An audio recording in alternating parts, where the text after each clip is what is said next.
They said we were weak once, primitive, unworthy. When the Empire first landed, they didn't ask. They took. Earth's skies turned black with their ships, and for 10 years we knelt. Until we didn't. I remember the day the Resistance detonated their first antimatter spike in New Kyoto. The explosion lit up the sky like a second sun, and for the first time, the Empire bled. I was just a kid then. Now I'm the commander of Earth's orbital defense, and today, the bastards are knocking again. The holoscreen blinked alive in the war room. The same logo I remembered from childhood burned red into the center, the Imperial crest. A half circle of stars surrounding a single eye, always watching, always taking. General Caro stood behind me, silent as always. He'd fought in the ground wars during the rebellion, lost a leg, a wife, and half his mind, but not his hatred. "Put it through," I said. The room dimmed. The hologram formed above the round table, shimmering blue and translucent, but the voice was solid as steel. "Commander Thorne," the Imperial envoy began, "this is a request for humanitarian aid. Our central supply routes have collapsed. Famine is spreading across our outer colonies. Our med units are crippled. Our civilians are dying." The voice wasn't human, not exactly. A high-born synthetic hybrid, probably designed for diplomacy. Face too smooth, too perfect. The kind of voice meant to make you feel without ever meaning. "You remember the Treaty of Seoul," the envoy continued. "When Earth seceded, the ban was mutual. No contact, no aggression.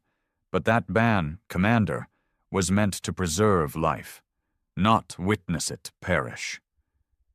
I leaned back in my chair. My jaw clenched so hard it hurt. "We buried 6.2 billion people because of your empire," I said flatly. "You know how long it took us to grow food again? To breathe clean air without coughing up blood?" Silence. "You've violated our space. You broke the ban. Again. This is not a request. It's a damn invasion cloaked in pity." Caro's voice growled low behind me. "Should have fired on sight." The envoy flickered. Maybe emotion, maybe static. "We are not your enemy anymore. The Emperor who authorized the war is dead. His line ended. We come in peace, seeking only—" "You don't get to seek anything," I snapped. "You come begging for the hand you tried to cut off. And Earth? We remember. Every crater, every scream in the dirt, every goddamn child turned into ash." I leaned forward, letting them see the fury in my eyes. "We didn't shut our doors because we were afraid. We shut them because mercy almost cost us everything." Another beat of silence. Then the envoy said something I didn't expect. "We have no fleet left." A few heads in the room turned. Even Caro's breathing paused. "What?" "The civil war within the Empire. Our colonies rebelled after the collapse. What remains of the throne is scattered. The fleet was destroyed in the Zenthian Rift. We are dying. We came to Earth because you survived." I felt the cold truth settle across the room. Not diplomacy. Desperation. They weren't just asking for help. They were crawling to the last world that stood against them. And I had to decide whether to open the door again or slam it forever. But before I could respond, another alert flashed red on the console. "Unauthorized atmospheric entry." "Another ship?" Caro barked. "No," I muttered, scanning the data. "It's not theirs. It's something else." Coordinates locked in. An unknown vessel, not Imperial class. Not ours either, heading straight toward the ruins of old Chicago. Stealth field broken. No response to hails. It was coming in hot. And then, the worst part. Our orbital scans caught something in its core. Something ticking. A bomb? A message? Whatever it was. It wasn't peace. The war room was already a furnace of tension, but when the scan confirmed the incoming vessel wasn't Imperial, every breath froze. Caro slammed his synthetic fist on the console. Unknown? How the hell did it slip through Saturn's sentry grid? I stared at the readout, jaw clenched. It didn't. It walked right in like it owned the place. Earth's defense network wasn't just the strongest in the system. It was paranoid by design. After what the Empire did, we wired our orbit with enough AI-driven artillery to glass a moon. Nothing slipped through unless we let it. But this ship had, not stealthed, not shielded, just ignored. Like the defense system had taken one look and decided not to care. It was shaped like nothing I'd ever seen.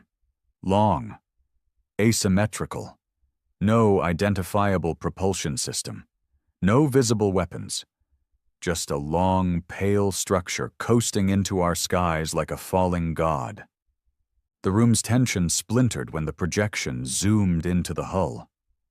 Carved into the metal were strange markings, symbols that didn't belong to the Empire or any of the known colonies. In fact, they didn't even look like writing. They looked like scars, burned into the shell by something ancient. "They're not here to talk," Caro said quietly, "and they're not with the Empire." The envoy's hologram shimmered as he took in the feed. Even that bastard looked confused. "This ship is not Imperial," it admitted. "We've never seen this class." "No, shut," I muttered. "And you're telling me this isn't one of your dead Emperor's toys left behind to make a statement?" "No," the envoy said, and for the first time I heard real fear in its voice. "But we've seen them before." The room went still again. "They appeared on Erithus Prime," the envoy went on, 8 months ago. They dropped into orbit without communication, launched probes into our oceans, and left. 3 days later, our atmosphere began to change. Radiation, heat, something poisoned the planet. 80 million died in a week. "And you didn't warn anyone," Caro growled. "Would you have listened?" the envoy countered. I ignored them both, eyes locked on the data streaming from the falling vessel. The ship was dropping fast, but not crashing. It was deliberate, controlled descent, headed straight for what used to be Chicago, before the Empire turned it into radioactive sand. "What happens if it lands?" I asked, no one in particular. The AI voice of our defense grid answered instead. "Unknown atmospheric energy signature, composition anomalous, estimated contact in T-11 minutes, surface impact likely non-explosive, effect radius undetermined." Which was military speak for, "We don't know what it'll do, but it might kill us all." I turned to the comms officer. "Get the Valkyrie squadron in the air. I want intercept missiles on standby, rail cannons loaded, and the arc battery primed to fire." He hesitated. "Sir, if we fire first." "I said load it, not fire it." I looked back at the holo feed. "We don't poke until it breathes wrong." The envoy's face sharpened. "Commander Thorne, you must understand. That vessel may not be targeting Earth specifically. It may be following something else." My stomach tightened. "Like what?" "It didn't appear randomly. Our best minds believe these ships follow certain patterns. Broken space, exposed atmospheres, old ruins, locations of significance." Caro's eyes flared. "Chicago." I didn't want to admit it, but he was right. Beneath the radiation and ash of that dead city was something ancient, buried before the Empire ever set foot on Earth, something even our own scientists refused to study. The Ark Vault, the place we swore never to open again. I tapped the intercom. "Rhea, get me visuals on Vault 7. Now." The screen shifted to a desolate crater. Torn buildings, melted streets, a steel door buried in debris, sealed tight with 1/2 kilometer of reinforced alloy. And above it, the ship. Slowing, hovering, like it was remembering. "They know," I whispered. The envoy's voice was flat. "They always knew. Your ancestors touched something they shouldn't have. That vault, it doesn't belong to Earth. It was planted. By who? No answer. The ship stopped moving, just a whisper above the sand. And then, without sound or warning, a beam of light dropped from its underbelly. Not bright, not hot, just there, silent, pale, like moonlight bleeding into the vault's surface. We watched in stunned silence as the door, sealed since before the Empire's arrival, opened. Not with explosions or grinding gears. It simply unfolded, like the planet had been waiting. Inside, darkness. The scan feeds exploded with unreadable data, electromagnetic surges, thermal echoes. Even the AI refused to process it. One by one, the satellites above the site began to fail. Caro whispered, "That thing just opened a tomb." "No," the envoy corrected. "It opened a signal." At that moment, every screen in the war room turned black. Power flickered, and the lights died. For 2 seconds, Earth fell silent. And then we heard it. Not through speakers, not from the ship. Inside our heads, a voice, not words, not language, just feeling. Deep, ancient, endless grief, cold like the void, hot like death. A message no one wanted to receive. It asked nothing. It remembered. We all stood there, breathing like hunted animals. I felt my knees lock, my pulse racing. Caro was gripping the edge of the table like it was keeping him from falling. The envoy's hologram flickered violently, then vanished. And then, the screens blinked back to life. But the ship was gone. Vanished.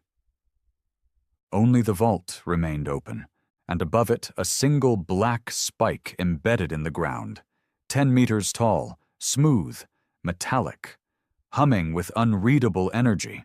A marker, a warning, maybe worse.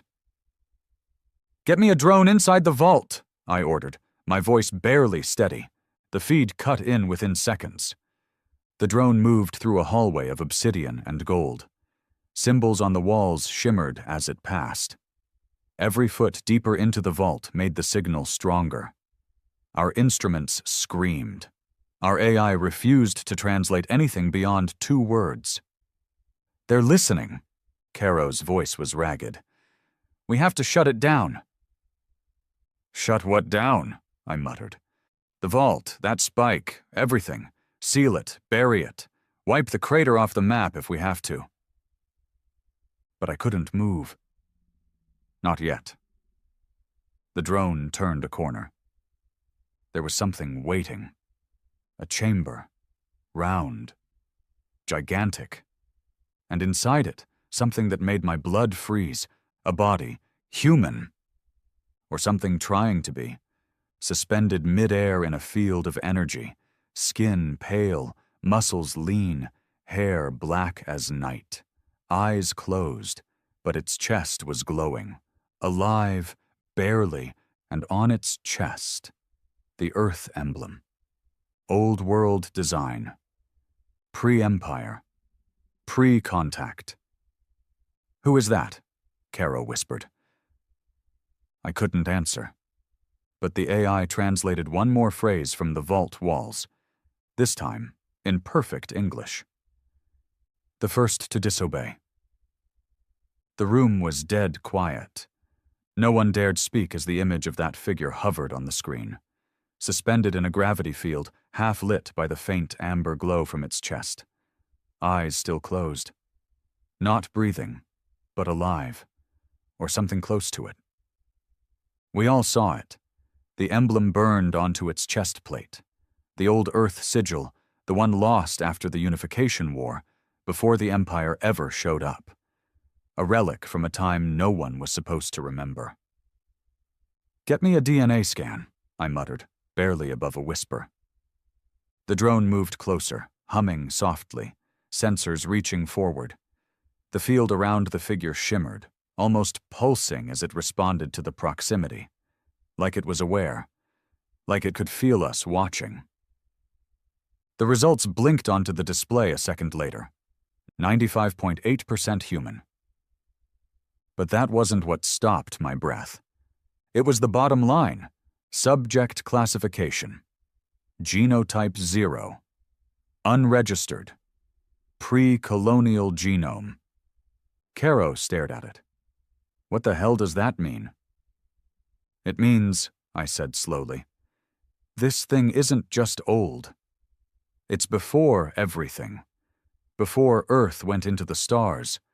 Before the Empire. Before even the AI wars. How the hell is that possible? Someone whispered. The question bounced around the room, but no one had an answer. Our entire history, every piece of human expansion into the stars, started after the fall, after the world collapsed and we rebooted civilization. But this thing, it wasn't part of the reboot. It was from before the world ended. We're looking at a human who never belonged to the Empire, I said. Never uploaded, never modified, pure, untouched. Caro's voice was thick.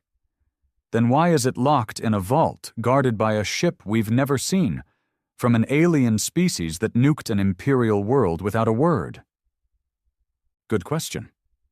But we were past questions now.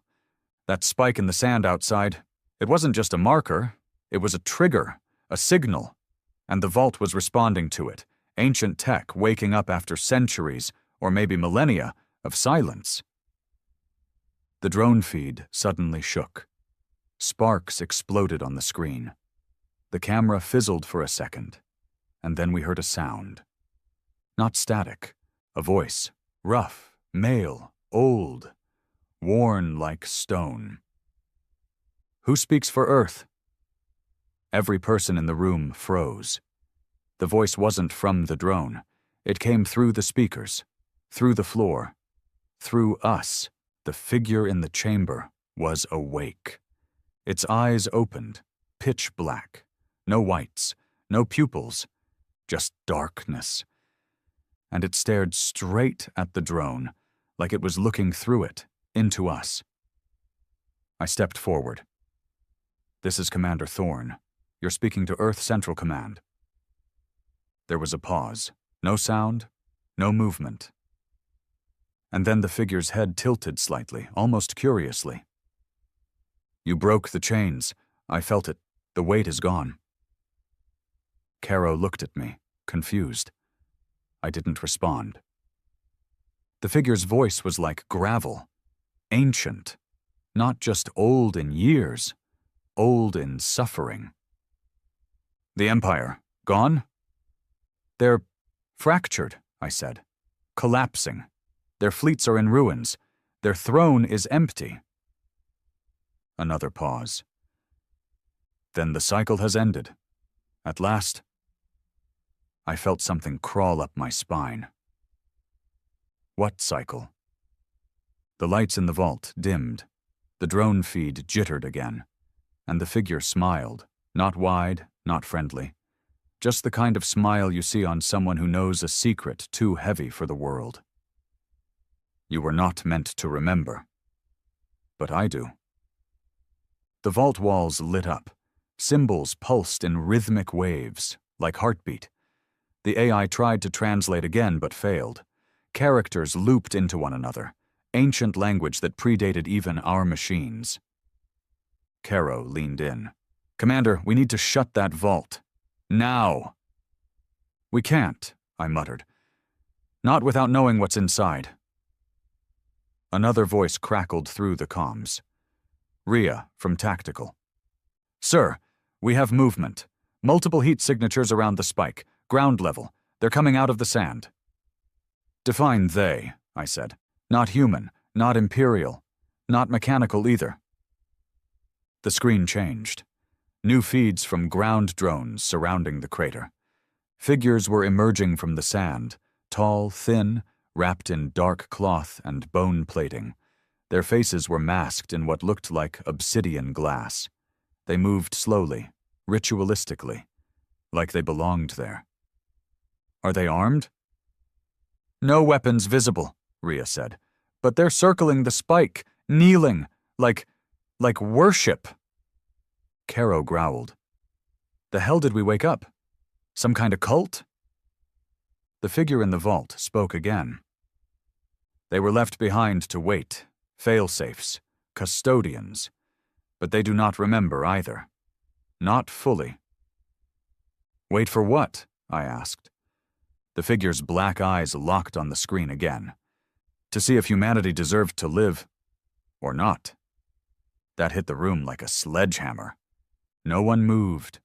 No one breathed. What the hell are you? I asked, voice low. The figure closed its eyes. For the first time, it looked almost sad. I was the first to rebel. Against the architects, against the cycle of control. I chose Earth. I chose us.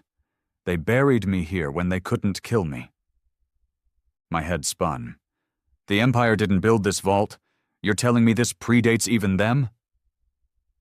The Empire was nothing but a shadow of the first masters, copying their cruelty. I watched it rise. I watched it fall. And then the figure looked through the drone again. But now you have a choice. I stared at the screen. What choice? The vault pulsed brighter. The chamber hummed.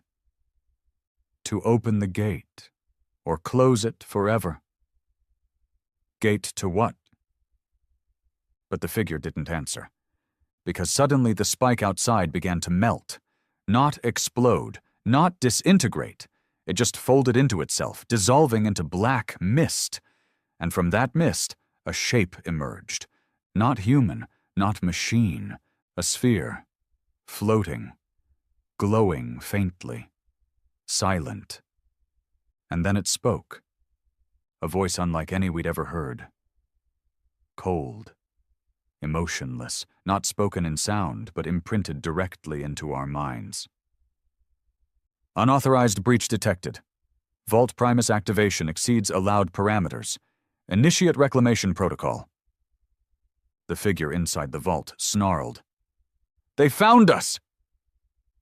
Suddenly, everything shifted. The vault began to collapse inward, not destructively, more like it was folding into a different dimension.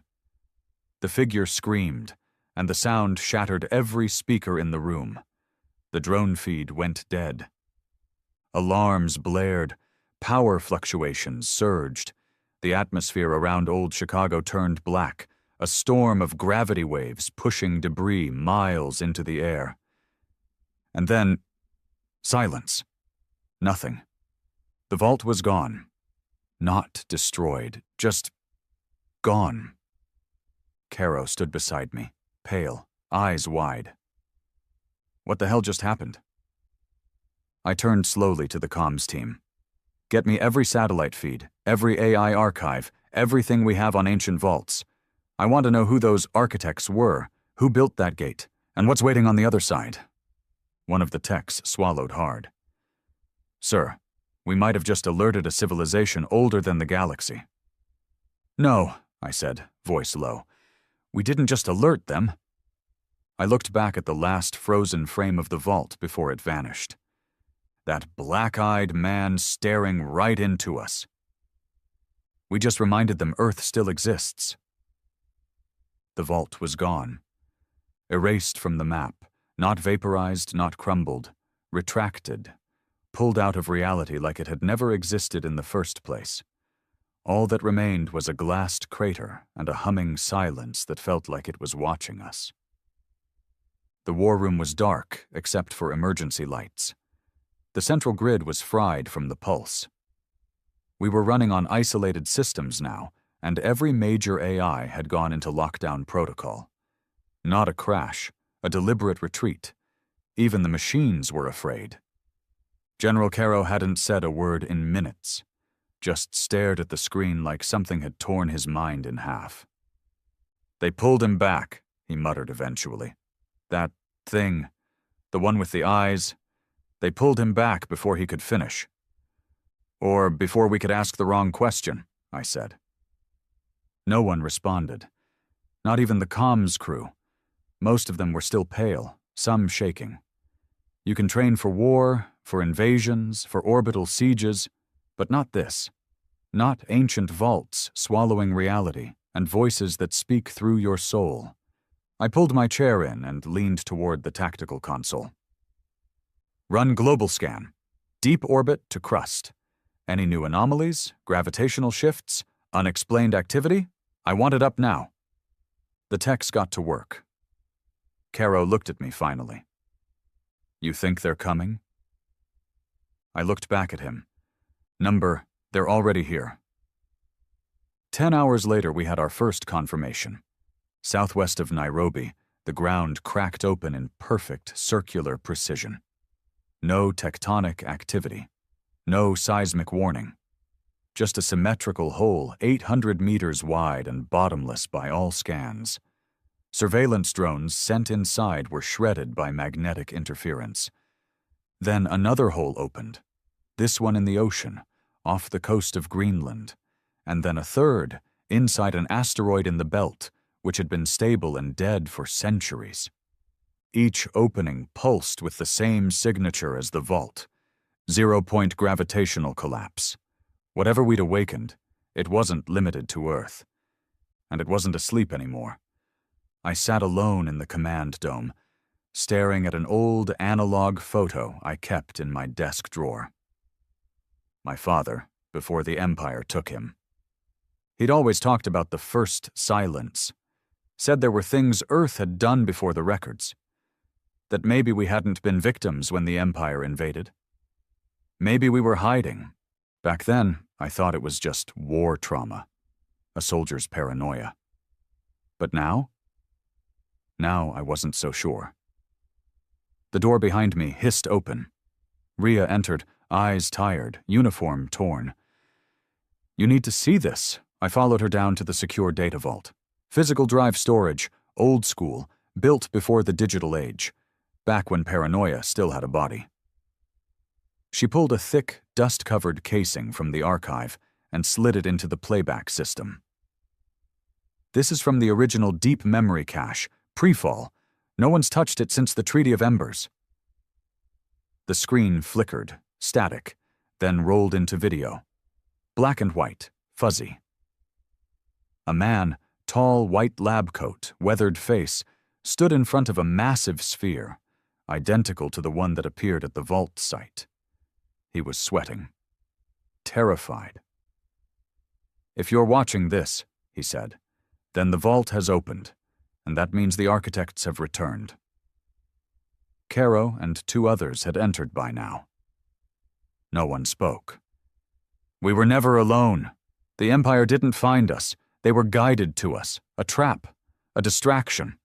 Humanity was seeded across the stars because we were dangerous, too adaptable, too unpredictable.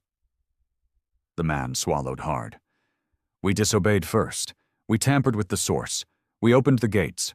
Not once, but twice. The first time they erased half the planet.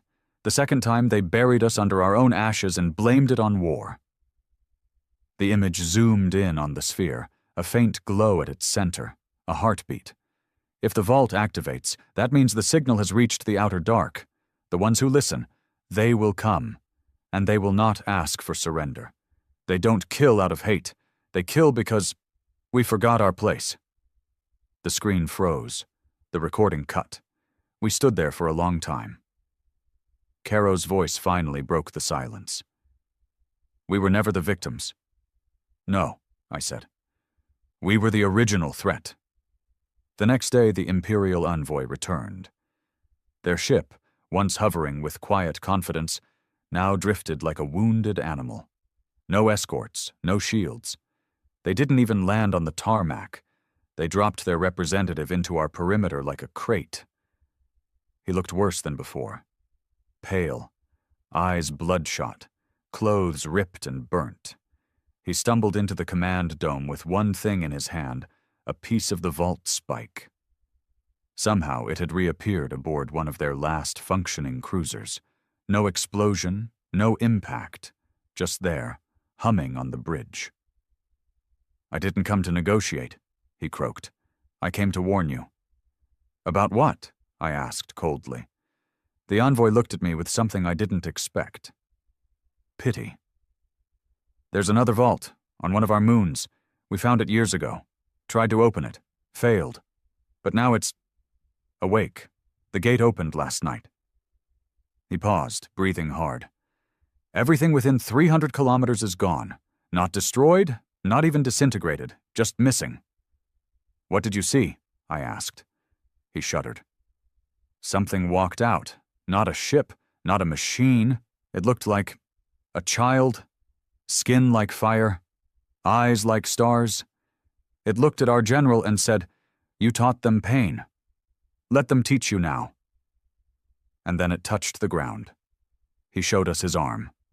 Burnt straight to the bone from the elbow down. I was 3 rooms away. We said nothing. There was nothing to say. The envoy stepped forward. You shut Earth's doors because you feared invasion, but you were never the target. You were the containment. And now the lock is broken. He turned to leave, but paused. Whatever rises next isn't something you can bomb or outthink. They made the Empire look like insects. They didn't come to conquer. They came to collect what was stolen. And what exactly did we steal? Caro asked. The envoy smiled, bloody teeth gleaming. Existence. Later that night, I sat alone again. No meetings, no briefings, just a flask of whiskey and the weight of 1 billion lives on my shoulders. Earth wasn't innocent. We'd broken something once, and the Empire, in all their tyranny, might have just been the cosmic version of a leash, brutal, but necessary, holding back whatever we almost became. And now, the leash was cut. A ping on my console broke the silence. One of our outer observation stations, Neptune Base 4, had sent an emergency signal. I pulled it up. The message was text only. They are not gods. They are not demons. They are what comes after, and they remember us. Then static. The base was gone. Not destroyed, not even detected anymore. Gone. Just like the vault. Just like the cities that vanished in the pre-fall wars. I leaned back, my throat dry, my mind burning. We didn't just wake up a piece of the past. We'd opened the door to the future we weren't supposed to reach, and it was walking toward us. The official orders were simple. Prepare for planetary lockdown. But I knew better. Lockdowns didn't stop gods. They didn't stop the architects. And they sure as hell wouldn't stop whatever was walking out of those vaults. Across Earth's surface, defense platforms buzzed to life. Railgun batteries rotated. Orbital mines activated. Entire cities were pulled underground into bunker zones we'd built after the Empire's invasion. Fortresses meant for species with lasers and warships, not silent children with fire skin and void eyes. I stood at the edge of Observation Deck 9, watching the night sky flicker with strange pulses from deep orbit. Lights that weren't stars. Movements that defied velocity logic. Chatter from Mars said their ground was trembling, and all their AIs had gone into red sleep, which no one had even known was a protocol. That meant shutdown due to existential threat. Existential. That's what they called it when even synthetic minds refused to act. Caro joined me quietly, a heavy coat thrown over his uniform. He didn't say anything at first, just looked out into the dark with me, the silence between us full of everything we couldn't voice. 3 more colonies lost contact this morning, he said finally. Titan, Zion Outpost, and Lumen 6. No sign of attack, just silence. I nodded. I've been reading the Black Files, I replied. The old war logs from before the fall. The ones we were told didn't exist. Caro's jaw tightened. And? We started this. He looked at me, bitter. No, I mean before the Empire. Before even the AI wars. There's a name buried in the vault texts, kept showing up in the deep core language. Even our strongest AI translation models wouldn't say it aloud, just gave it a string of numbers every time. I pulled up the symbol on my wrist pad. A single spiral burned into a ring. Caro stared at it. "I've seen that before," he said quietly. "Tattooed on prisoners from the outer reach, the ones who claimed to hear the pulse of the world. We called them broken, thought it was some religious madness." "It wasn't madness," I said. "It was a signal. A memory." Caro turned to face me fully. "What are you saying, Thorn?" I didn't answer. Instead, I tapped a sequence on my pad. A hidden frequency pulsed out from the tower, not broadcasted across comms, but deeper, beneath the static. Something answered. A single word. "Return." I locked eyes with him. We're not the only ones hiding on this planet. Some of us remembered. We went underground that night, deep into Sector Nul, an abandoned district in what was once the Siberian core. The region had been sealed after the rebellion, classified as a radiation zone. That was a lie. The elevator dropped for 20 minutes. It wasn't smooth. The machinery groaned like it hadn't moved in decades. It probably hadn't. At the bottom, we entered a corridor lined with bone-white stone. No lights, no sound. Rhea was already there, ahead of us. She'd been the one to find the first vault signatures in this zone 2 years ago, but Command shut her down. Now she looked back at us with eyes that didn't flinch. "You're late," she said. "What is this place?" Caro asked, voice low. She didn't answer. Just led us forward. The chamber we entered felt ancient, not because of dust or decay, but because the air remembered. It carried weight, memory, guilt. Dozens of them were waiting. Human. Some old, some young. None of them afraid.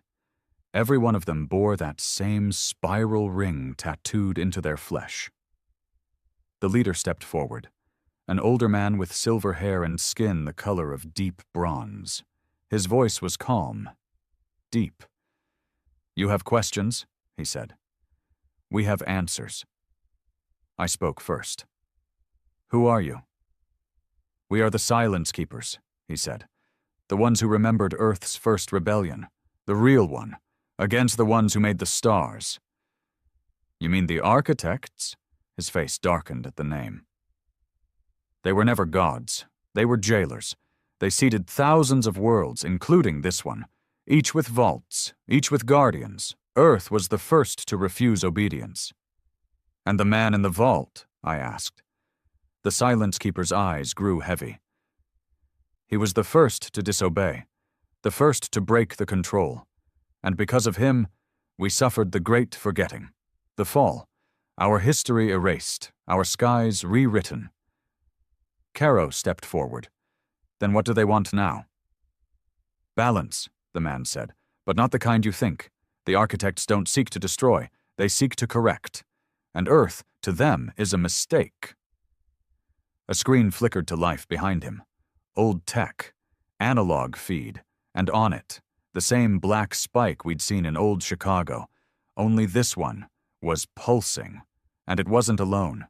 16 others just like it, spread across Earth, buried deep, connected. "They're waking up," the man said. "Not as weapons, not as messages, but as keys." "To what?" Caro demanded. The man looked at me. "To Earth's original purpose." I felt the question before I spoke it. "You're telling me Earth wasn't just seeded, it was designed?" "Yes," the man whispered, "as a crucible. To test what happens when free will is given without restriction. That's why they feared us. That's why the Empire was allowed to rise, to cage us. And that's why now, as the cage falls, they're coming to see what we've become." We returned to command 3 hours later with everything we'd learned. The others didn't believe us, not fully, but they didn't stop us either. Fear does that. It clears room for truths no one wants to hear. Rhea worked around the clock, mapping the other vaults, each one connected to massive underground systems we didn't even know existed. Cities without light, machines with no creators. signals repeating endlessly in a language no AI would translate. And then, the first true rupture happened. In the Andes. The mountain cracked apart, not exploded, split like paper. Out walked a figure 30 feet tall, draped in robes made of energy. It didn't speak, didn't move aggressively, it just stood there. And every person within 50 miles stopped moving. Heartbeats slowed, voices died, even birds fell from the sky. A global broadcast echoed in every tongue, in every ear. Judgment proceeds. All deviations will be recorded. This wasn't war. This was accounting. Earth wasn't being attacked. We were being evaluated. Now the question became real. Do we resist or comply? Caro stood in the war room the next morning and said the words none of us wanted to hear. If this is judgment, then I say we give them something to be afraid of. Half the room agreed. The other half said it would only make things worse. But I knew the truth. This was never about resistance or surrender. This was about memory. The architects weren't gods, they were observers, and Earth was the one world they feared, because we weren't designed to obey. We were designed to change, to adapt, to become more. And maybe that scared them. Maybe that's why they buried our history and gave us an empire to keep us distracted. But it failed. We remembered. And now we had a choice. Wake the rest of the vaults, open all the doors and face whatever came through, or lock them again and live under a new leash. Caro stood beside me as we looked out at the night sky once more. Stars blinking unnaturally, space distorting like it was trying to decide what shape to become. I looked at him and said, "Let's see what happens when Earth remembers who it really is." The order was given at 0400 hours. Initiate Project Prometheus. There were no cheers, no dramatic speeches, just a quiet exchange of looks between people who understood what it meant. We weren't preparing anymore. We were becoming. Prometheus was never just a myth buried in Earth's forgotten data streams. It was a failsafe, a relic from a time before the fall, when Earth still dared to believe it could defy the stars, the last contingency created by those who remembered the original vaults. It wasn't just a weapon, it was a trigger, for us, for what we used to be. We'd found 7 vaults so far. The others were still buried, dormant, or hiding in plain sight beneath oceans, mountains, or dead cities, each one pulsing quietly, waiting. We were going to wake them all. The facility sat beneath the wreckage of the old lunar ascension ring, the space elevator that was destroyed during the Empire's initial occupation. All this time, we thought it had been abandoned, turned to rubble. It hadn't. It had been converted. The elevator's foundation, once a launch station, now served as the core of Prometheus. Shielded beneath lunar rock, guarded by quantum encryption, it held the codes and triggers required to override the vault's containment. Earth hadn't forgotten its own secrets. It had just buried them deep enough that only desperation could uncover them. Caro and I stood in the core chamber. Rhea monitored the resonance fields on the upper deck, her eyes locked on data so unstable even the AIs refused to analyze it. "They're still sinking," she said. "Vault 03 in Mali is resisting. Could blow the whole chain." Caro grunted. "Then detonate it." "No," I said. They turned to me. "We're not destroying anything. Not unless it turns hostile. The vaults aren't just storage or traps. They're alive. Whatever's inside them, it's responding to us. If we force them, we become the same tyrants the architects feared." Caro didn't like it, but he nodded. He understood. This wasn't about power. It was about memory. That night, Vault 03 opened on its own. No explosions, no quakes, just the sky above it turning blood red for 3 full seconds, and a low hum that made every bird within 300 kilometers fall silent.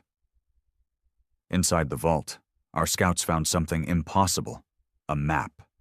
Carved into the stone with no tool marks, Not a planetary map, not even a stellar one.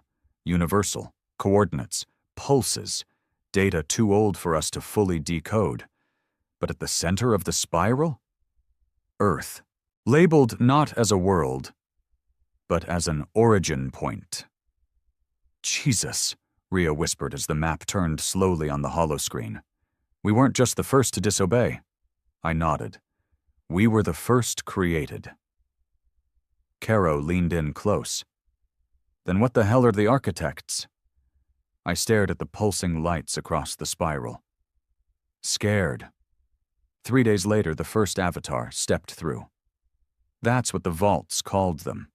Not emissaries, not soldiers, avatars, physical manifestations of humanity's past selves, not clones, not constructs, reflections. Vault 01 in Greenland cracked open like an egg, and from it emerged a woman, tall, black eyes, skin like bronze smoke, hair woven in threads of silver. She said her name was Verna. I was you once, she said.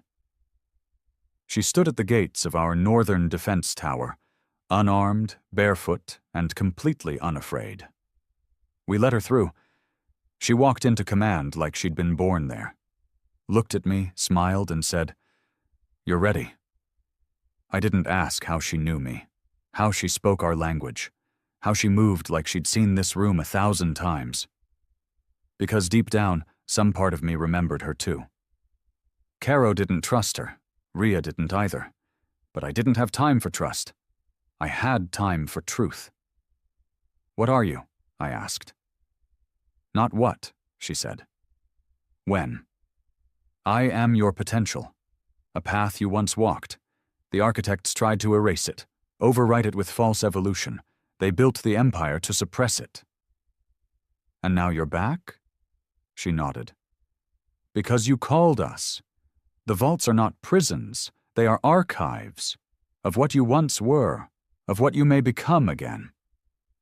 Caro stepped forward. Then why did one of you vaporize a moon colony? Verna's eyes didn't blink. That was not us. The room froze. She turned to me. They're not the only ones watching. I felt something twist in my gut. You mean the architects? Number worse. Something that devours the mistakes of the architects. The thing that comes after order fails. I stared at her. The thing that waits outside the vaults? Yes, she said. The one who never forgets. The one even the architects fear. Caro's voice dropped. And we woke it up. Verna nodded slowly. You didn't wake it up, she whispered. You made it curious. We spent the next 4 days sinking the vaults. One by one, they opened. Vault 09 in Australia revealed an atmospheric engine capable of altering planetary oxygen levels. Vault 05 beneath Siberia activated a global neural field that made half our satellites obsolete. Vault 12 in the Sahara pulsed with a song no one could understand, except Verna, who said it was a birthright. And then Vault 02 opened in silence. Nothing came out. No light. No figures. Just a single word etched in the sand outside. Choose. Verna stood beside me as we stared at the transmission. What does it mean? I asked. She looked at me with something between pride and sorrow. You were never meant to inherit the stars. You were meant to challenge them, to break their rules, to see the walls of the universe and ask, why? And now, she said, you decide whether to rise or vanish. Caro wasn't convinced. This is poetic garbage. No, Verna said, turning to him. This is your final test. You either awaken your full potential, or the ones who erase civilizations will erase you next. And what happens if we wake it? I asked. Her eyes locked onto mine. You stop being human as you know it. The vote wasn't easy. Council was divided. Half argued to shut the vaults again, bury them deeper, delay the end, as humanity always did.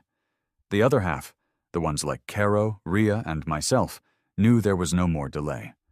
The sky was cracking. Time was thinning.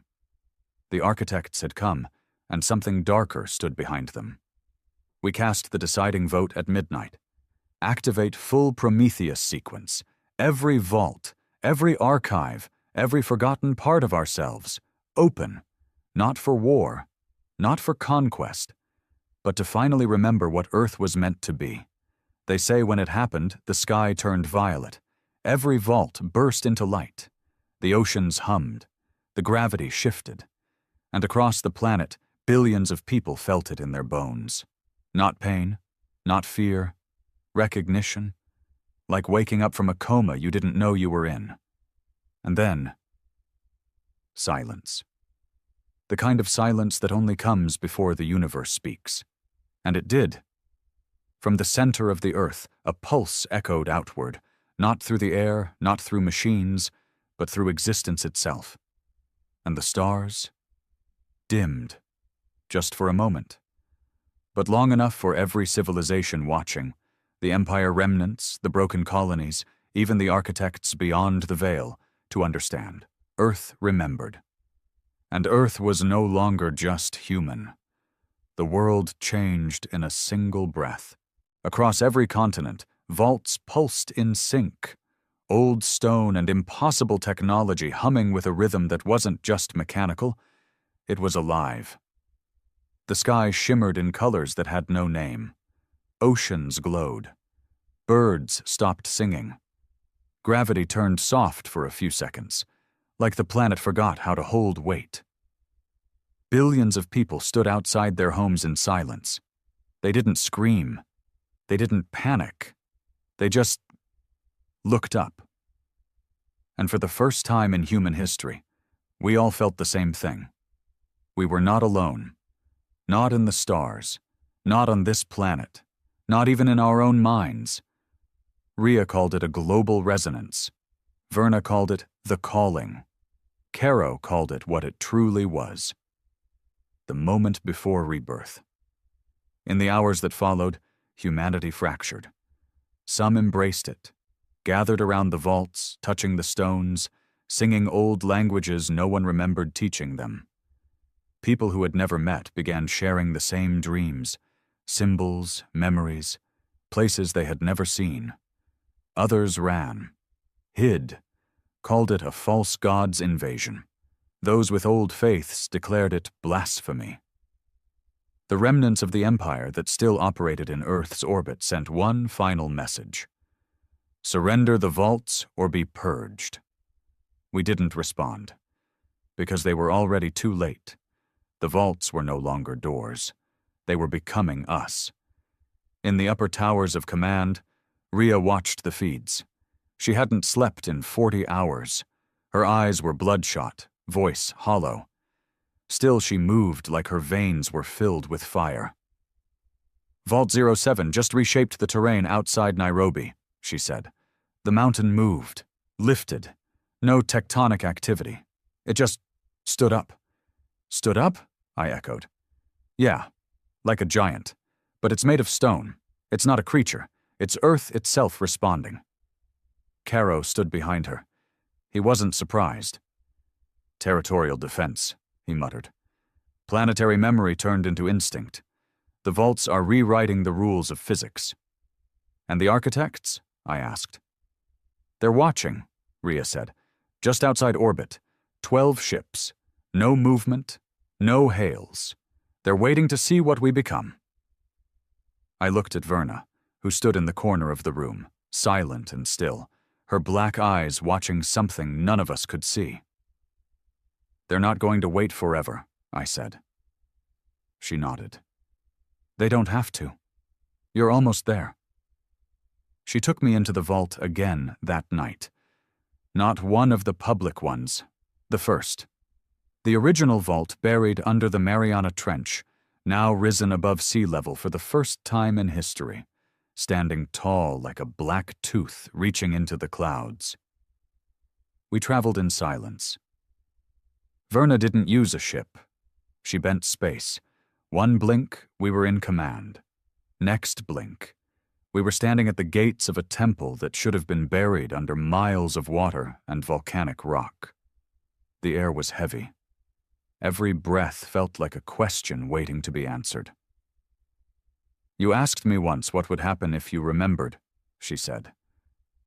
"And?" I asked.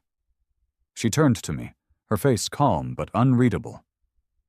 "You become a threat to every structure the architects ever built." She opened the gates without touching them. Inside, it wasn't a vault. It was a mirror. Not glass, not reflection. Reality itself mirrored back at me, not my image, but my potential.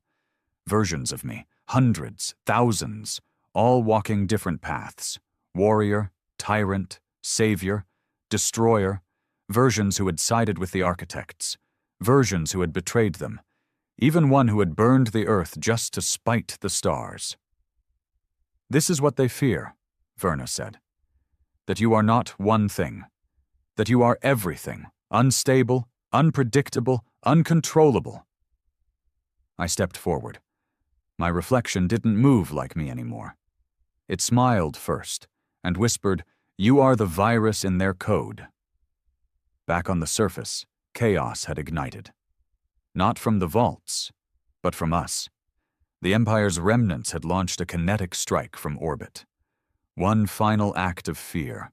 A 2,000-ton rod of tungsten, traveling at 10 kilometers per second, aimed straight at the European Resistance Center in Berlin. We saw it too late to stop it. But the Earth did not.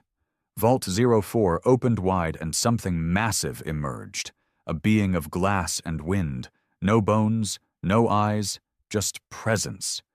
It didn't attack the rod, it caught it mid-air, turned the rod into dust with a whisper, then vanished into the soil again. No fanfare, no pride, just balance. The Empire's fleet turned and ran, but they didn't get far. Something pulled them out of the sky. Not weapons, not defense systems, the planet itself. Space tore open like paper and swallowed them, not destroying the ships, but simply removing them, like a god cleaning its table. And still, Verna said we were not finished. On the 5th day after the awakening, the architects finally spoke. Not through ships, not through weapons, but through the stars themselves. One by one, stars across the night sky flickered and rearranged, a message written in constellation. The AI struggled to translate it, but one phrase came through clearly. Return to compliance or return to nothing. Caro was livid. They're not even trying to pretend anymore. They don't have to, Verna said. You're past the point of diplomacy. And if we ignore it? Rhea asked. They'll test you, she said. One final time, with what they left behind. She turned to me again. You must go to the last vault. Vault 00, not on Earth, not in space, but beneath time itself. A paradox chamber buried in the quantum fabric of the planet, hidden by our own perception. Only someone who had touched the mirror vault could find it. Only someone who had chosen their reflection. I didn't know how I did it, but I found it. I fell into it, not with steps, not with motion, but with intention. The air was dark. Time was slow. My body didn't move, but my thoughts ran like rivers. At the center of the vault was a chair, simple, wooden, old Earth design, and on it sat a man. He looked like me, exactly like me, except older, wiser, worn. Sit, he said. I did, he smiled. You're the last? The last what? He leaned forward. The last human who hasn't yet become. I looked at him. Become what? Yourself. And then the vault spoke, not in sound, not in words, in memory, and I remembered. Everything, the beginning, the first rebellion, the exile, the rewriting of history, the architect's fear, the chains placed inside our DNA, the slow death they engineered for our species, and how Earth, in one final act of defiance, hid its own evolution inside the soil, not to destroy the stars, but to survive them. When I opened my eyes again, I was alone. But I was no longer just human. I was Earth's answer. I returned to command. Rhea looked at me like she saw a ghost. Caro took one step back without realizing it. Verna simply bowed her head and whispered, "It is done." And outside, the stars screamed. They weren't twinkling. They were dying. One by one, black spots appeared in the sky, like pinpricks in reality. The architects had sent their final messengers, wraiths of entropy, destroyers of choice, beings made of uncreation, and they were descending. But this time, Earth didn't wait. The vaults pulsed, the skies opened, and every human who had awakened, every soul who had touched the pulse, began to change. Not physically, not biologically, but in perception. We saw time. We saw possibility. We saw the truth. We were not meant to be ruled. We were not meant to be erased. We were meant to evolve. And as the darkness descended, we stood ready, together. They came without warning.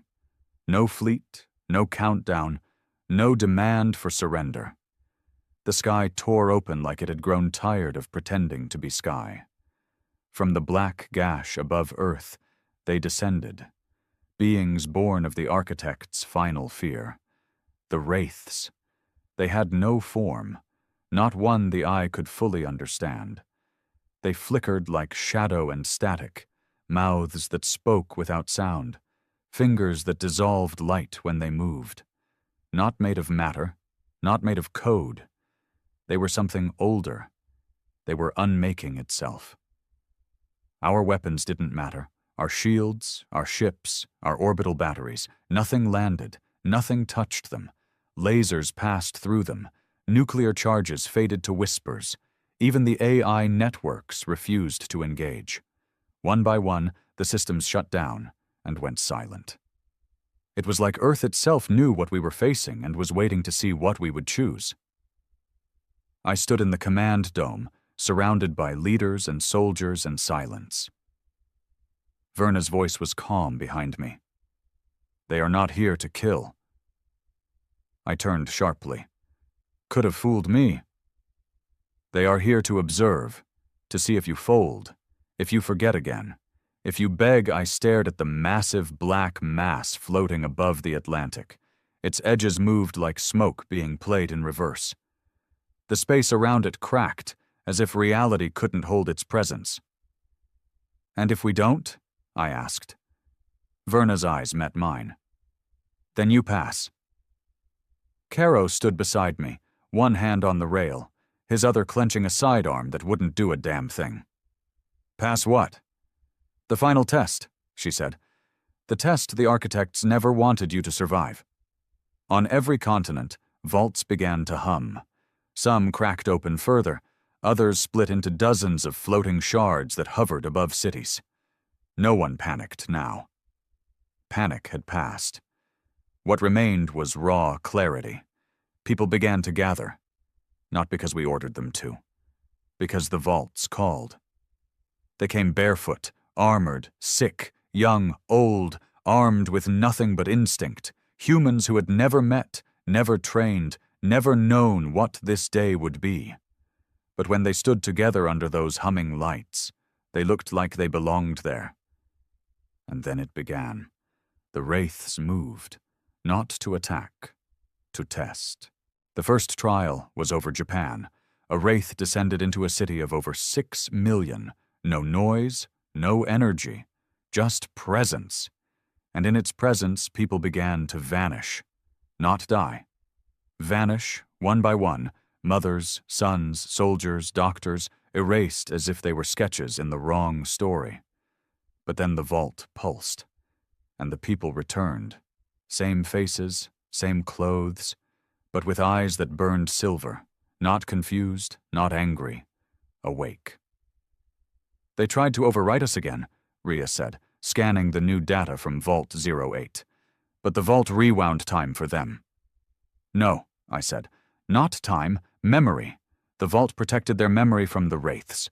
The people remembered who they were, and that was enough to bring them back." Verna nodded. This is what Earth always had. Not weapons, not machines, identity, the ability to shape reality through self-awareness. It's what made you dangerous. I leaned on the console. So, remembering, freeze us? No, she said, voice soft. Remembering makes you real. Above South America, a second wraith descended. It tried to sink the land, made the rivers boil, the trees turn to ash. But this time the land didn't bend. Vault 10 rose from the rainforest, a giant mechanical root system interwoven with stone and energy. It pulsed, and the wraith paused. Then it screamed. Not in pain, in confusion. And when it screamed, the people didn't run. They sang. They didn't know the language, no one did. But they sang in unison, a low hum that matched the frequency of the vault. The air shimmered, the rivers turned gold, the trees healed, the wraith disappeared, gone, like it had never arrived. I watched from the dome, barely breathing. Caro muttered, "That's not war. That's something else." "It's humanity," Verna whispered. "Pure, undistorted, unified." "But what stops the next one?" Rhea asked.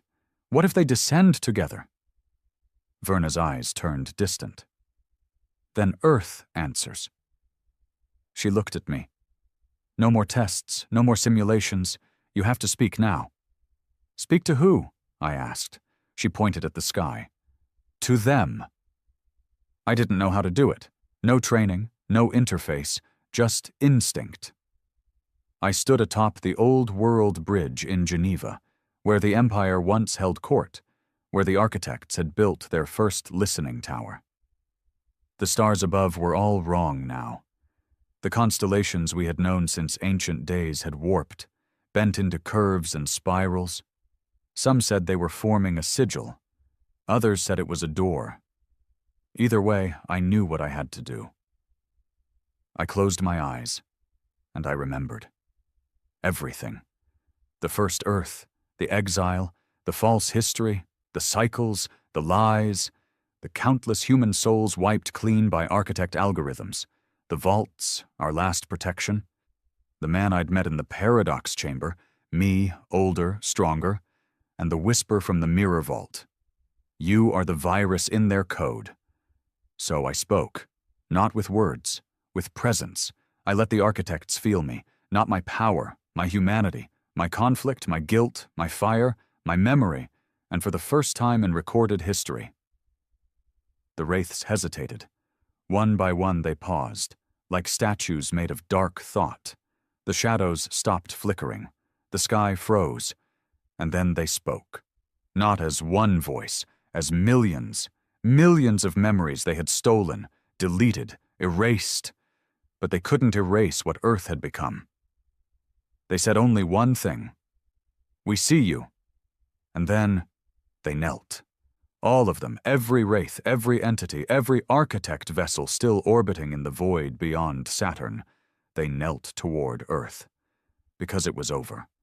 Because we had won. Not through war, not through death, through the one thing they could never copy, never simulate, never kill, consciousness. A year has passed. The wraiths are gone. The Empire no longer exists. The architects, still watching, somewhere. But they've gone quiet. No more messages, no more threats, because Earth is no longer under evaluation. We passed. The vaults remain open, now integrated into our cities. The people who were touched by them have become something else. Not gods, not mutants, just more, expanded. Remembering who we once were. We don't call ourselves humans anymore. We call ourselves the returned. Not because we went somewhere else, but because we came back to what we always were. Builders of balance, keepers of memory, defiers of control.